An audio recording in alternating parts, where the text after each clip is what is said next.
inquietação no pensar, Caio. No pensar? Ô, Caio, tudo bem?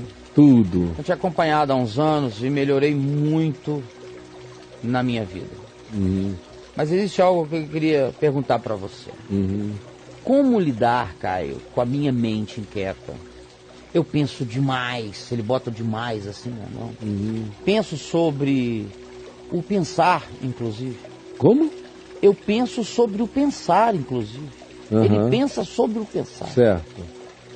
Como são os mecanismos do raciocínio e essas coisas. Eu sempre fui assim. Eu tenho 36 anos, eu sou músico. Isso músico? Me tira... ele é músico. Isso me tira muito a paz, Caio. Me ajuda, me dê um conselho. Como parar com isso? Olha, Obrigado. imagina como é a minha cabeça, né? Esse negócio é uma coisa meio maluca mesmo, né, Caio? Imagina como é a minha cabeça. Imagino. Quando uma pessoa vem falar em pensar para mim, dizendo que está com problema de pensar, eu penso antes para ela pensar como é a minha cabeça. Está todo mundo dizendo, meu Deus, a sua cabeça, a sua cabeça, a sua cabeça. Minha cabeça é uma desgraça. Controlada. Subjugada. Aí é que é. Pacificada.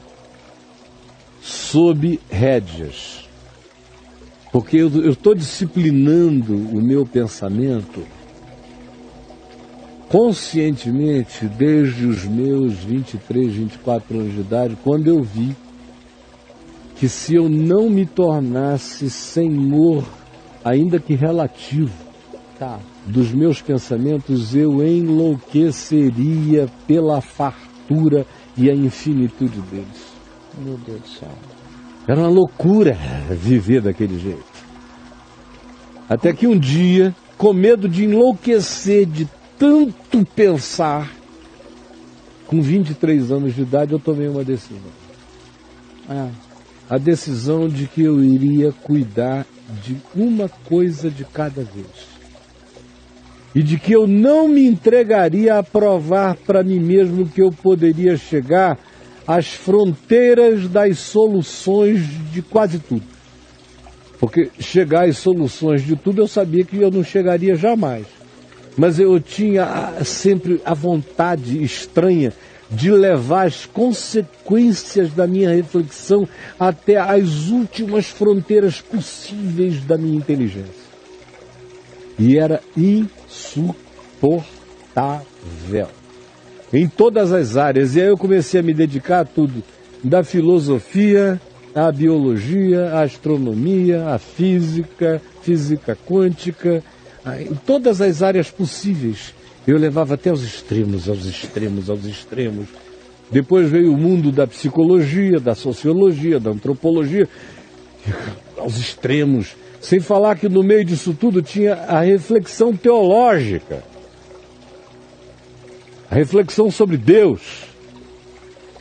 E eu queria levar aos extremos possíveis, como eu contei há 2 domingos atrás, ou não, foi aqui no Papo de Graça, quinta-feira passada, sobre a ressurreição, que eu disse que eu criei aquele filme, que eu ficava passando os filmes da ressurreição e todas as versões. Depois minha mente entrou num outro processo de criar as filmagens da não ressurreição, todas as variáveis. Não lembra que eu falei? Sim. É o mesmo período, mais ou menos a mesma época. E eu disse, não, eu não vou.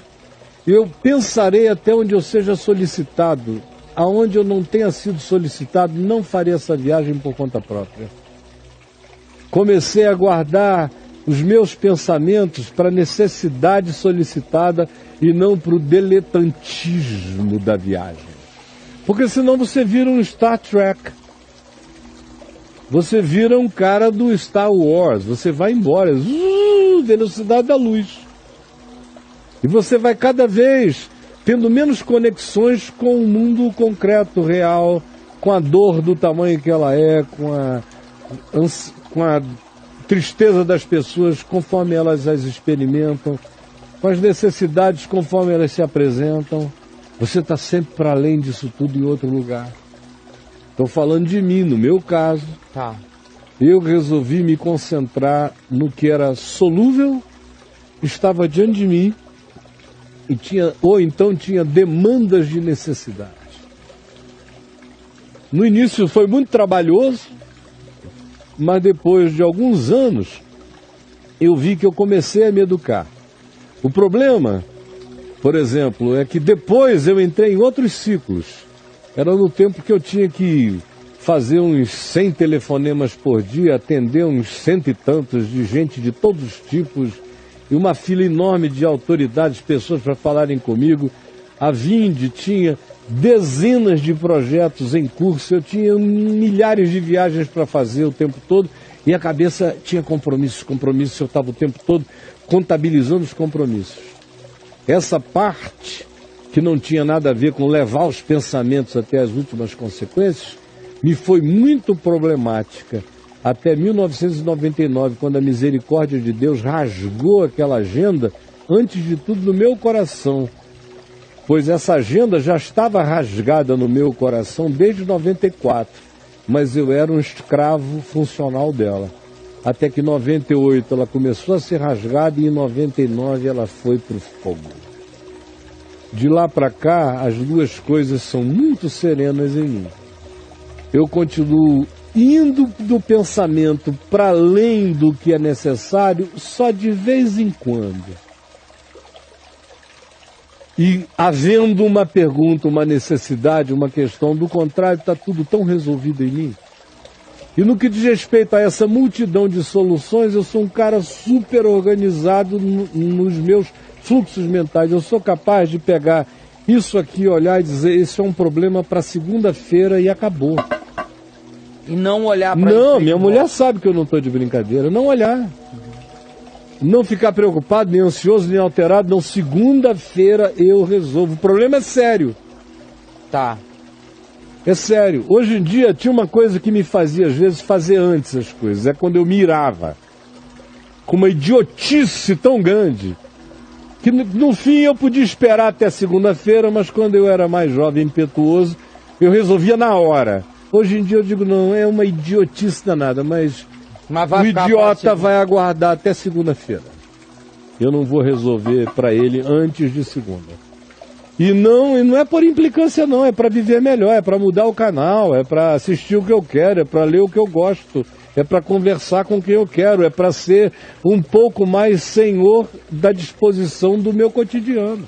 Ô Caio, vamos supor, hoje é segunda-feira. Você pegou esse problema aí, ó, isso aqui é para segunda que vem. Então ao longo da semana, né, terça, quarta, isso vem na tua mente. Quase não. Como é que você controla essas Não, eu digo é para segunda, porque dificilmente fica vindo, a menos que alguém me lembre. Tá. Olha, se não fosse assim, não teria havido papo de graça, eu não teria nem te conhecido, eu teria morrido muito antes. Só quem convive comigo todo dia que sabe que eu não estou de papo furado é assim. O cara pode chegar e dizer, eu estou precisando falar com o senhor hoje, isso, ou com você. Eu quero, eu digo, mas eu não estou podendo. Mas eu quero, eu digo, olha, você não vai querer que eu te prove que você não quer falar comigo hoje. Eu estou apenas te dizendo que hoje não será. Vá. E acabou. Não tem por que me sequestrar, nem por ninguém, nem por agenda, nem por tema. A menos que o interesse seja absolutamente meu. E eu tenho urgência, do contrário, não. Tem outras coisas antes, isso espera até lá.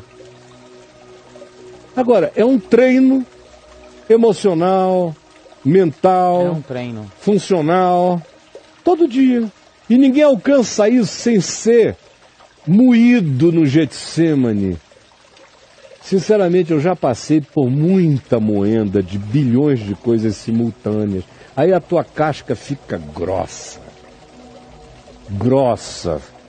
Não parece, mas não entra. Eu acho isso ruim, eu acho isso maravilhoso. Porque se você não tiver esse treino, você fica ao léu dos caprichos o tempo todo.